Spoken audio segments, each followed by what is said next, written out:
Hello friends, welcome to best cooking இன் தமிழ். இன்றைக்கி நம்ம ஒரு ஸ்பைசியான மிளகாய் பஜ்ஜி சாட் ரெசிபி தாங்க செய்ய போகிறோம். வாங்க இதை எப்படி செய்யலாங்கிறதும் பார்க்கலாம். இன்றைக்கி நம்ம ஸ்டஃப்டு மிளகாய் பஜ்ஜி தான் செய்ய போகிறோம். ஸோ நான் மிளகாய் பஜ்ஜி எடுத்திருக்கேன். சாதாரணமாக இந்த மிளகாயில் நம்ம பஜ்ஜி தான் செய்வோம். ஸோ இன்றைக்கி நம்ம டிஃப்ரெண்ட்டான ஒரு முறையில் ஸ்டஃப் பண்ணி செய்ய போகிறாங்க. ரொம்ப அருமையாக இருக்கும். ஸோ இதுக்கு நான் மிளகாய் எடுத்து வச்சுருக்கிறேன். இது ஒரு 1/4 கிலோ அளவுக்கு நான் எடுத்து வச்சுருக்கிறேன். இதை நல்லா வாஷ் பண்ணி எடுத்துக்கோங்க. இப்போ இதை நான் வாஷ் பண்ணி தான் எடுத்து வச்சுருக்கிறேன். ஸோ எப்பவுமே நீங்கள் மிளகாய் எடுக்கும் போது இதோட காம்பு எதுவுமே நீங்கள் கட் பண்ணக்கூடாது. ஸோ கத்தியை வச்சு நடுவில் என்ன பண்ணுறீங்க, லைட்டாக இப்படி ஒரு கீறிட்டு இதில் இருக்கக்குள்ள விதையை மட்டும் எடுத்துடுங்க. ஏன்னா இந்த விதை மட்டும் தான் லைட்டாக உங்களுக்கு காரத்தன்மை கொடுக்கும். ஸோ இந்த விதை உங்களுக்கு பெரியவங்க சாப்பிட்றதா இருந்தால் அப்படியே நம்ம என்ன பண்ணலாம், சாப்பிட்லாம். ஸோ குழந்தைங்களுக்கு கொடுக்கும்போது என்ன பண்ணுறீங்க, இந்த விதையை மட்டும் என்ன பண்ணுறீங்க, இதை மட்டும் அப்படியே எடுத்துருங்க. ஸோ நம்ம அந்த மாதிரி உங்களுக்கு எதெல்லாம் குழந்தைங்களுக்கு கொடுக்கணும் அப்படிங்கிறதுனா எத்தனை பஜ்ஜி வேணுமோ அந்த அளவுக்கு நீங்கள் மிளகாயில் உள்ள அந்த விதையை மட்டும் எடுத்துருங்க. மற்றபடி நீங்கள் பெரியவங்க சாப்பிடும்போது கூட அந்த விதையோடு சாப்பிடலாம். ஆனால் அந்த அளவுக்கு உங்களுக்கு காரமாலாம் இருக்காது. ஆனால் குழந்தைங்களுக்கு கொடுக்கும்போது அந்த விதையை மட்டும் நம்ம அவாய்ட் பண்ணிடலாம். இப்போ நான் மிளகாயில் உள்ள விதையெல்லாம் எடுத்துட்டேன். இதில் எல்லா மிளகாயில் உள்ள விதை எடுக்கல, பாதி அளவுக்கு மிளகாயில் உள்ள விதை எடுத்துட்டேன். பாதியில் மிளகாயுடைய விதை நான் எடுக்கலை, இதை அப்படியே தான் வச்சுருக்கிறேன். ஸோ அடுத்து ஒரு மிக்சிங் பவுல் ஒன்று எடுத்துக்கோங்க. இந்த மிக்சிங் பவுல் கொஞ்சம் அகலமாக இருக்கட்டும். ஸோ ஏன்னா நம்ம இந்த மிளகாயை உள்ளே வச்சு நம்ம மாவை பெரட்டும் போது அது ஃபுல்லாகவே நமக்கு நனையணும். ஸோ அதனால் கொஞ்சம் அகலமான மிக்சிங் பவுலை எடுத்துக்கோங்க. இதில் 1 கப் அளவு நான் கடலை மாவை ஆட் பண்ணிக்கிறேன். ஸோ நான் மிளகாய்க்கு ஏற்ற மாதிரி கடலை மாவு ஆட் பண்ணிக்கோங்க. நான் ஒரு சின்ன பவுலில் தான் 1 கப் அளவு நான் எடுத்துருக்கேன். நீங்கள் கப்பு எந்த கப்பில் நீங்கள் எடுக்கிறீங்களோ கடலை மாவு, அதே கப்பில் தான் நம்ம எல்லாமே மெஷர்மெண்ட் பண்ண போகிறோம். ஸோ நீங்கள் அதை கவனமாக பார்த்துக்குங்க. ஸோ அதனால் 1/2 கப் அளவு சோள மாவு எடுத்திருக்கேன், அதாவது கார்ன்ஃப்ளவர் மாவு எடுத்துருக்கிறேன். இதே மாதிரி ஒரு 1/2 கப் அளவுக்கு அரிசி மாவு எடுத்துக்கோங்க. இப்போ சோள மாவும் அரிசி மாவும் நல்லா பொறுபொறுப்பு தன்மை கொடுக்கும். ரெண்டாவது எண்ணெய் அதிகமாக இது என்ன ஆகுதுன்னா அப்சர்வ் பண்ணாமல் இதை வச்சுக்கும். ஸோ அதுக்காக தான் நம்ம அரிசி மாவும் சோள மாவும் ஆட் பண்ணுறோம். தேவையான அளவுக்கு உப்பு ஆட் பண்ணிக்கோங்க.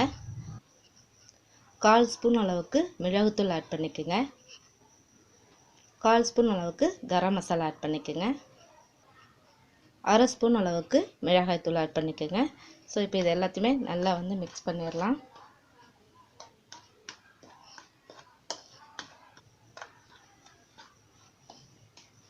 ஸோ இப்போ இதில் நம்ம தண்ணி ஆட் பண்ணிக்கலாங்க. தண்ணி ரொம்ப ஆட் பண்ணக்கூடாது, கொஞ்சம் கொஞ்சமாக ஆட் பண்ணிவிட்டு நல்லா ஒரு திக் பேஸ்ட்டாக தான் கரைக்கணும். அப்போ தான் அதோடைய இந்த மாவோடைய எல்லாமே என்ன பண்ணோம், பஜ்ஜியில் அப்படியே ஒட்டும். ஸோ தண்ணியாக இருந்துச்சுன்னா நமக்கு அந்த இதில் பஜ்ஜியில் மிளகாயில் ஒட்டாது. பாருங்க, இப்போ நம்ம நல்லா மிக்ஸ் பண்ணிட்டோம். ஸோ இந்த அளவுக்கு உங்களுக்கு திக்காக இருக்கணும். ஸோ இப்போ நம்ம ஒரு மிளகாயை உள்ளே போட்டுடலாம். ஸோ இந்த மிளகாய் ஃபுல்லாகவே நமக்கு பாருங்கள் மாவு நல்லா ஒட்டுது. ஸோ இந்த மாதிரி ஃபுல்லாக நம்ம என்ன பண்ணலாம், மிளகாயை டிப் பண்ணிடுங்க.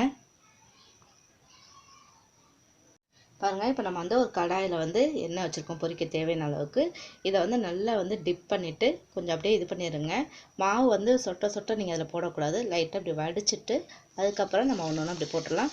போட்ட உடனே நல்லா திருப்பி விட்டுறாதீங்க. கொஞ்ச நேரம் அது அப்படியே நல்லா அப்சர்வ் ஆகட்டும். அப்போ தான் மாவு நல்லா அதில் ஒட்டும்.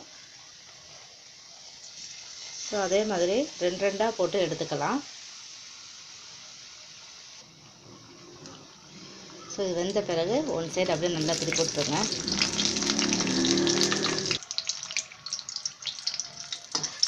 ஸோ இப்போ நமக்கு எல்லா சைடுமே நல்லா வெந்துருச்சுங்க.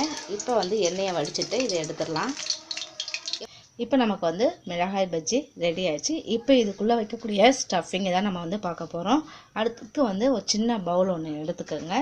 இதில் நம்ம என்ன பண்ண போகிறோம், ஒரு வெங்காயம் எடுத்து, அதாவது ஒரு பெரிய வெங்காயம் எடுத்து பொடியாக கட் பண்ணி வச்சுருக்கேன். ஸோ அதை இதில் நம்ம சேர்த்துக்கலாம். அதே மாதிரி வெங்காயத்தோட கொஞ்சம் சின்ன சைஸில் ஒரு தக்காளி எடுத்துக்கங்க. தக்காளியை சின்ன சின்னமாக கட் பண்ணிக்கோங்க. அதோடைய உள்ளே இருக்கக்கூடிய விதையை எடுத்துருங்க. ஸோ மல்லித்தலை கொஞ்சமாக எடுத்துருக்கிறேன், அதையும் பொடியாக கட் பண்ணி இதில் நம்ம சேர்த்துடலாம். ஸோ இப்போ சேர்த்துட்டு நம்ம இதில் என்ன பண்ணுறோம்னா நான் ஒரு 1/4 டீஸ்பூன் அளவுக்கு இதில் வந்து சாட் மசாலா வந்து ஆட் பண்ணிக்கிறேங்க. சாட் மசாலா ஆட் பண்ணிங்கன்னா நம்ம உப்பு எதுவுமே நீங்கள் ஆட் பண்ண தேவையில்ல. அதோட டேஸ்ட்டு உங்களுக்கு வந்து ரொம்பவே நல்லா இருக்கும். இதில் வந்து நம்ம வந்து என்ன பண்ண போகிறோம், லெமன், நான் ஒரு லெமனில் சின்ன பகுதி மட்டும் எடுத்துருக்கிறேன். ஸோ அதை வந்து சும்மா ஒரு ஃபியூ ட்ராப்ஸ் மட்டும் லைட்டாக வந்து இப்படி புழிஞ்சு விட்டுக்குங்க. ஸோ புழிஞ்சிட்டு இதை வந்து நல்லா வந்து மிக்ஸ் பண்ணிடலாம்.